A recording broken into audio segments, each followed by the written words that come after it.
Okay, screen visible है। चलो chapter 13 करते हैं, दैट इज राइटिंग। सबसे पहले using the writing process to complete a writing project successfully. Good writer use some variation of the following process. ठीक है, कुछ जो अच्छी राइटिंग करनी है, ठीक है, गुड प्रोजेक्ट है राइटिंग के, जो राइटर्स हैं उसके लिए क्या यूज करते हैं। सबसे पहले तो प्लानिंग हेड ऑफ टाइम। सबसे पहले तो टाइम प्लान करते हैं कि कब मैंने शुरू करना है और कब ये टास्क मुझे कंप्लीट करना है, ठीक है, फेज को। Then outline a concept structure. पूरे स्ट्रक्चर को आउटलाइन दे लेते हैं, उनको पता होता है पहले हेडिंग, फिर डेफिनेशन, फिर मीनिंग, फिर कंक्लूजन। ठीक है, तो वो पूरे जो भी उन्होंने लिखना है उसको पूरे को एक एक स्ट्रक्चर दे देते हैं। Then creating a first copy. लिखते हैं, स्टार्ट करते हैं लिखना। ठीक है, फर्स्ट मतलब यानी कि पहला पेज लिखते हैं, अपना दिमाग दौड़ाते हैं, दिमाग चलाते हैं और फर्स्ट पेज लिखते हैं। मेकिंग चेंजेस, ठीक है, फिर वो फर्स्ट पेज को एनालाइज करते हैं, एग्जामिन करते हैं कि is it okay, is it all good, page अच्छे से लिखा गया है, राइटिंग अच्छी आई है, वर्ड्स अच्छे हैं। ठीक है, वो देखते हैं उसको। देन एडिटिंग, फिर अगर उनको कुछ लगता है नेसेसरी एडिटेशन करनी है, कुछ मॉडिफिकेशन करनी है, कुछ स्टाइल बदलना है, तो फिर वो नेक्स्ट के लिए अपना स्टाइल बदल लेते हैं। Now paragraph writing. What is paragraph writing? Paragraph writing क्या है? Collective of sentence writing in order to make sentence over a given point. ठीक है, कलेक्शन ऑफ सेंटेंस, बहुत सारे सेंटेंस को कलेक्ट करना और सबको जोड़ के एक सेंटेंस बनाना, एक सेंस बनाना, एक टॉपिक बनाना। ठीक है, एक इंफॉर्मेशन देना with the help of paragraph, उसको बोलेंगे पैराग्राफ राइटिंग। ये पार्ट्स में बटी हुई है पैराग्राफ राइटिंग। फर्स्ट है टॉपिक सेंटेंस, सेकंड है सपोर्टिंग डिटेल और थर्ड है क्लोजिंग सेंटेंस। तो जो सबसे पहले आता है that is the topic sentence. Topic sentence क्या है? इस पैरे में सबसे ऊपर पहली 4 लाइनें आपको इंट्रोडक्शन की मिलेंगी कि ये जो पैरा है वो किसके बारे में है। ठीक है, कौन लिख रहा है इस पैरे को, कब लिखा उसने। ठीक है, मतलब कि इंट्रोडक्टिव फेस आ गया कि ये पैराग्राफ कब लिखा गया, किसने लिखा, क्यों लिखा, क्या बताना चाह रहे हैं। ठीक है, देन सेकंड आ गया सपोर्टिंग। सपोर्टिंग डिटेल यानी कि उस पैराग्राफ को सपोर्ट करे कि इस पैराग्राफ में कौन कौन है, ठीक है, किसकी बात चल रही है, क्या बात चल रही है, कैसा इन्वायरमेंट है वहां का। ठीक है, वो सारी डिटेल और डिस्क्रिप्शन आ जाएगी। Then closing sentence. Closing sentence है, इसमें क्या करेंगे? क्लोज करेंगे, पूरे सेंटेंस को समराइज कर देंगे कि क्या कहना चाह रहा था और क्या हमें इसमें से सीखना है। Clear? Then type of paragraphs. Paragraphs के टाइप आ गए। सबसे पहले डिस्क्रिप्टिव पैराग्राफ, ये हमने ऊपर भी पढ़े हैं अभी। डिस्क्रिप्टिव पैराग्राफ, डिस्क्रिप्टिव कौन है? जो डिस्क्रिप्शन दे देता है। ठीक है, पूरी डिस्क्रिप्शन दे दी उसने, लोकेशन, ठीक है, लोकेलिटी, आइटम्स, एरिया, पर्सन, सब बता दिया। जो डिस्क्राइब कर रहा है, ठीक है, किसी के बारे में बता रहा है, क्लैरिटी के साथ उसने आपको सब कुछ बता दिया कि यहाँ पे लोकेशन, यहाँ पे हुआ था ये, इतने लोग थे यहाँ पे, ये काम कर रहे थे, ऐसे ऐसे हुआ, ये किया।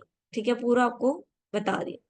Then explanatory. एक्सप्लेनेटरी जब आप एक्सप्लेन कर रहे हो, ठीक है, जब आप उसको एक्सप्लेन कर रहे हो कि कैसे कैसे हुआ, क्या क्या सर्कमस्टांस हुए, पहले हवाएं चली, ठीक है, फिर छाता उड़ा, वट एवर, ठीक है, जो भी है, लाइक दिस रेगुलर बेसिस पे। Then evaluation. इवेल्युएशन देन आप जज करते हो इंडिविजुअल को, इंडिविजुअल के आइडिया को, प्रोस्पेक्टिव्स को। जब आप उसको जज करते हो, ठीक है, उससे कुछ नया क्रिएट करते हो, तो वो हो गया इवेल्युएशन। Then classifying. क्लासीफाइंग यानी कि क्लासीफाई कर देना, उसको बांट देना, क्लासिफिकेशन कर देना। सबसे पहले इंट्रोडक्शन, ठीक है, फिर मीनिंग, ये क्या है? क्लासिफिकेशन करना। Choice, comparative and contrasting paragraph. Comparative और कंट्रास्टिंग। कंपैरेटिव यानी कि सिमिलर, उससे मिलता जुलता पैराग्राफ, दूसरे पैराग्राफ उससे मिलता जुलता रखना, और कंट्रास्टिंग यानी कि उससे डिफरेंट रखना। मान लो एक पैरे में मैंने लिख दिया मोबाइल के लाभ और दूसरे में लिख दिया मोबाइल की हानियां, तो ये क्या है? दोनों पैरे एक दूसरे के कंट्रास्ट है। ठीक है, then choice paragraph. Choice paragraph क्या है? कुछ ऐसी आइटम्स डिसाइड करना कि ये मैं सेंटर में रखूंगा, इसकी बात मैं सबसे पहले नहीं करूंगा, या इसकी बात मैं सबसे एंड में नहीं करूंगा, ये मैं यहाँ पे रखूंगा, सेंटर में इसकी बात करूंगा। ठीक है, इस पॉइंट को मैं सेंटर में उठाऊंगा, तो वो हो गया चॉइस पैराग्राफ।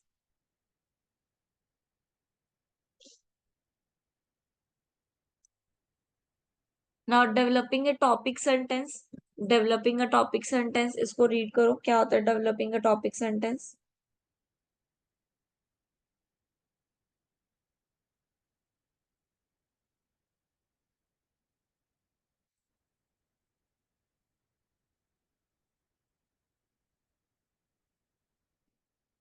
क्या है developing a topic sentence? Read the opening sentence of any article in any newspaper or magazine.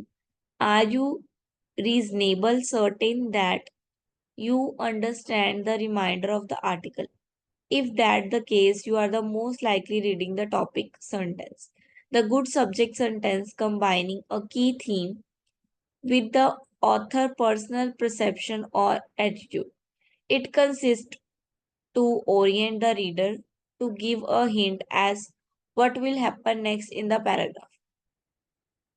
ठीक है, टॉपिक सेंटेंस यानी कि अगली, जैसे हम बोलते हैं, हम पैराग्राफ के स्टार्टिंग में वो लिखते हैं ना, अ, क्या बोलते हैं उसको, डेफिनेशंस, या एक एक वर्ड लिखते हैं, लाइक डेफिनेशन लिख दिया, मीनिंग लिख दिया, headlines, headlines, very good, headlines. तो इसका क्या मतलब है, ये हिंट दे देता है कि ये टॉपिक किससे रिलेटेड है। मैंने लिख दिया मोबाइल के लाभ, तो आप जब अंदर वाला चाहे ना भी पढ़ो, आपको पता चल जाएगा कि ये जो पैराग्राफ है किससे रिलेटेड है, मोबाइल के लाभ से रिलेटेड है। ठीक है, और वही मैंने लिख दिया मोबाइल की हानियां, तो आपको पता चल जाएगा कि ये पैराग्राफ किससे रिलेटेड है, मोबाइल की हानियों से रिलेटेड है। तो टॉपिक सेंटेंस, फैक्टर क्या होते हैं इसके टॉपिक सेंटेंस के? क्लियर होता है, clear indicates of what the body of the paragraph will about, किसके अबाउट है वो क्लियर होता है। ठीक है, व्यू पॉइंट होता है इसका एक अलग, सिंपल होता है, ज्यादा ज्यादा डीपली होता है, सिंपल होता है, स्ट्रेट फॉरवर्ड होता है, आपको क्लियर क्लियर कट बताता है कि क्या है। ठीक है, जो पूरे पैराग्राफ है उसको सपोर्ट करता है। Now supporting detail, supporting detail क्या है? What kind of supporting sentence you choose will be determined by what we are writing and why we are writing. हम जो भी वर्ड सेंटेंस चूज कर रहे हैं वो हमें बताते हैं कि हमें क्या लिखना है। मैंने चूज किया मोबाइल, तो मुझे अब ये मेरा सपोर्टिंग सेंटेंस डिटेल है, सपोर्टिंग सेंटेंस है जो मुझे बताएगा कि मुझे क्या लिखना है। ठीक है, तो जो मैंने चूज किया है, अपना पर्सनल आइडिया जो मैंने चूज किया है, that is supporting detail. Then concluding sentence, concluding sentence क्या है? पैराग्राफ के नीचे सबसे स्ट्रांगली लिखा जाता है, जिसमें आपको ये रिमाइंडर कराया जाता है कि पूरे पैराग्राफ में एक राइटर जो लिख रहा है इसको, वो आपको क्या कहना चाह रहा है, क्या समझाना चाह रहा है।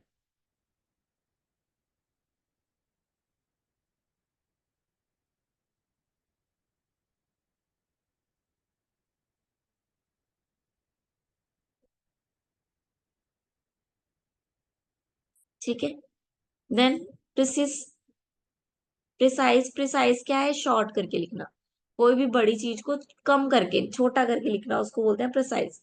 ठीक है, आप बहुत बड़े पैराग्राफ को एक छोटे फॉर्म में लिख देते हो, तो वो हो जाएगा उसका प्रिसाइज फॉर्म। ठीक है, ये गोल आ गया। प्रिसाइज क्यों करते हैं? इजीली समझ आने के लिए, ठीक है, ब्रीफ डिस्क्रिप्शन देने के लिए, ठीक है, मेथड को ब्रीफ रखने के लिए, लर्निंग इजी करने के लिए।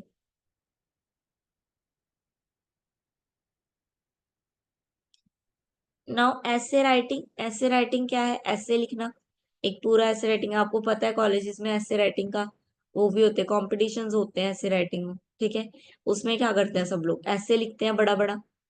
ठीक है, जो भी उनको टॉपिक दिया जाता है उसके ऊपर पूरा ब्रीफली, ब्रीफली नहीं मतलब पूरा अच्छे से एक्सप्लेन करते हैं उसको, उसको बोलते हैं ऐसे राइटिंग। यानी कि आपके दिमाग में उस पॉइंट के रिलेटेड जो भी चल रहा है, जो भी आपको आता है, आप उसको लिख रहे हो, दैट इज ऐसे writing.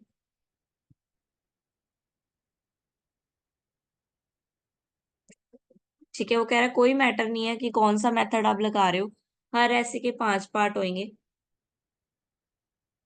The title get the reader, तो ठीक है, स्टेप 1 क्या है? नैरो योर फोकस और determine your statement. Synthesis statement यानी कि अपने फोकस को नैरो करो, जो पूछा जा रहा है सारी की सारा फोकस उस पॉइंट के ऊपर, उस स्टेटमेंट के ऊपर लगाओ। ठीक है, अगर आपको बोल दिया राजनीति, तो आपने उसमें मोदी या राहुल इन दोनों की लड़ाइयां नहीं लिखने लग जा रही, आपने राजनीति पे फोकस करना। ठीक है। Now choose your method of development, फिर अपना एक मेथड चूज करो कि आप कौन सा मेथड ले लो। आप पोलाइट बोल के सबको करना चाह बताना चाह रहे हो, मोटिवेट करके सबको बताना चाह रहे हो, या लड़ाई करके सबको बताना चाह रहे हो, किस वे में बताना चाह रहे हो। देन डेवलप योर आउटलाइन, फिर आउटलाइन डेवलप कर लो यानी कि हेडलाइंस डेवलप कर लो अपनी। फर्स्ट ड्राफ्ट लिखो, पहला पेज लिखो, राइट करो। Prepare your final draft, then final draft तक प्रिपेयर करो। देन रिवाइज और फाइनलाइज, फिर उसको एक बार पढ़ो, रीड करो और उसको फिर फाइनलाइज कर दो। नाउ प्रूफ रीड योर ऐसे, फिर उसको दोबारा से क्या करो, प्रूफ रीड यानी कि दोबारा पढ़ो, खुद नहीं पढ़ना, किसी और से पढ़ाओ कि क्या मैंने सही लिखा है या नहीं।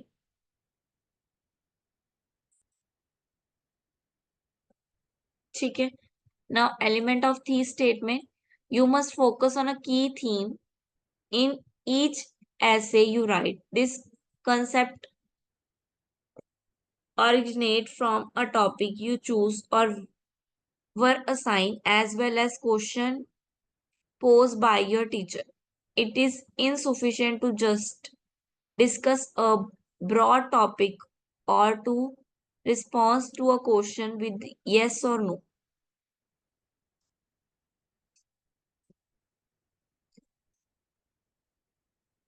थीसिस के एलिमेंट आपको चूज कर लेने हैं। ठीक है, आपने जब भी राइट पे कुछ लिखना है या कुछ ऐसे राइट करना है, तो आपको थीसिस कर लेना है, यानी कि आपको उसके छोटे छोटे पॉइंट्स बना लेने हैं, जो कि आपको एक अलग अलग पेजों पे लिख लेने हैं, ताकि आपको क्लियर रहे। ठीक है, आपके आइडिया स्ट्रांग रहे, क्लियर रहे आपके पास।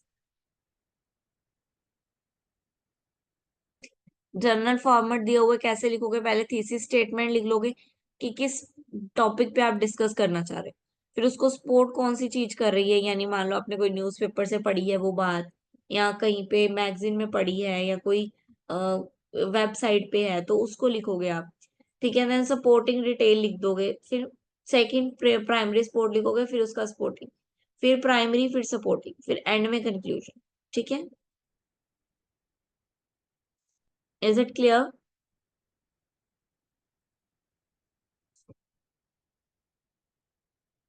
कल आपका लास्ट चैप्टर है, दैट इज बिजनेस कॉरेस्पॉन्डेंस। ठीक है, इस सब्जेक्ट का लास्ट चैप्टर है, कल हम ये करेंगे, उसके बाद फिर हम नेक्स्ट सब्जेक्ट स्टार्ट करेंगे। ठीक है, किसी को कोई डाउट, किसी को कुछ पूछना है?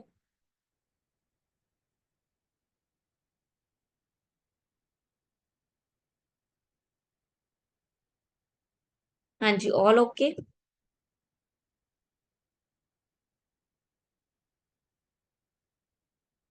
Yes ma'am. ब्लैक पेन मत करना तो ज्यादा अच्छा है, ब्लू ही रखो। ठीक है, जेल भी मत यूज करना, ब्लू पेन ही रखो। Okay and enough. ठीक है, ब्लैक पेन यूज करने की जरूरत नहीं है, ये है कि आप अपनी हेडिंग्स को नीचे ब्लैक पेन से चाहे लाइनें लगा देना अगर आप चाहते हो तो। ठीक है। हाँ जी, सब कुछ ब्लू पेन से, हमने भी किया हुआ है, ब्लू पेन से ही किया, अच्छा लगता है, ऐसी कोई बड़ी बात नहीं है, कुछ बुरा नहीं लगता, अच्छा लगता है। ऐसे कर सकते हो, एक डार्क ब्लू पेन होता है, एक नॉर्मल ब्लू पेन होता है जो हम यूज करते हैं। तो आप ऐसा कर सकते हो कि डायग्राम के लिए थोड़ा डार्क ब्लू पेन ले लो, लेकिन वो होना ब्लू ही चाहिए, जेल नहीं होना चाहिए।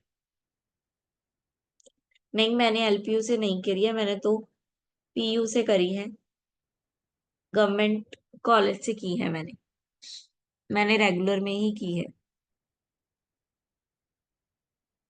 ठीक है, तो हमें बोला जाता था कि ब्लैक पेन या ग्रे मतलब जेल पेन यूज नहीं करना है, यूज ब्लू पेन। तो हम भी ब्लू पेन ही यूज करते थे, अच्छे लगते हैं डायग्राम, ऐसी कोई बड़ी बात नहीं है अगर आपके पास शीटें हैं तो। ठीक है, हमारे पास तो शीटें होती थी काफी, तो हम तो अच्छे से खुला खुले डायग्राम बनाते थे। आपके ऊपर डिपेंड करता है कि आपको शीटें कितनी मिलती हैं। ठीक है, आप ऐसा कर सकते हो, डार्क ब्लू भी पेन होता है एक, वो यूज कर सकते हो अगर मिलता है तो। ठीक है, हाँ आपकी शीट कम होती है, मुझे पता है। ठीक है, तो वो कर सकते हो। ठीक है, अगर वो भी नहीं करना तो यस, आप पहले लिख लो सारा ब्लू पेन से, फिर एंड में ब्लैक पेंसिल से उसके नीचे अंडरलाइन कर सकते हो। ठीक है, मैम आप एग्जाम अंडरलाइन आगे कर। शिफ्ट नहीं हो सकते थोड़ा? क्या? एग्जाम आगे शिफ्ट नहीं हो सकते थोड़ा? नहीं, एग्जाम तो हम नहीं बनाते हैं डेट शीट। डेट शीट आगे से ही बन के आती है, तो वो तो शिफ्ट नहीं हो पाएंगे। तो टाइम थोड़ा सा रह गया ना। हो जाएगा, हो जाएगा, ऐसी कोई बड़ी बात नहीं है, हो जाएगा। बल्कि हम तो कहते थे जल्दी एग्जाम है, जल्दी खत्म हुई, रोज रोज लगे रहते हैं। हो जाएगा, इतना मुश्किल नहीं है। Okay ma'am. क्या है, लास्ट पेज पर भी टाइटल लिखना पड़ता है, 4 डेट वाला। लास्ट में नहीं होगा, मुझे मैरिज थी। किसकी अमन, तेरी मैरिज है?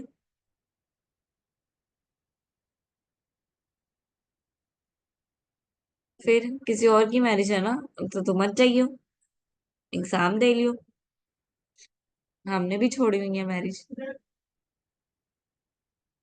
ओके, मैं अभी छोटी हूँ, अच्छी बात है। अच्छी बात है, अभी बन जाओ, कुछ बनना है तो अभी टाइम है बनने का। ठीक है, चैप्टर क्लियर है, 14 chapter will be continue tomorrow. Okay, चलो मुझे नेक्स्ट क्लास भी लेनी है, तो मैं ये क्लास बंद कर रही हूँ, ठीक है। ओके।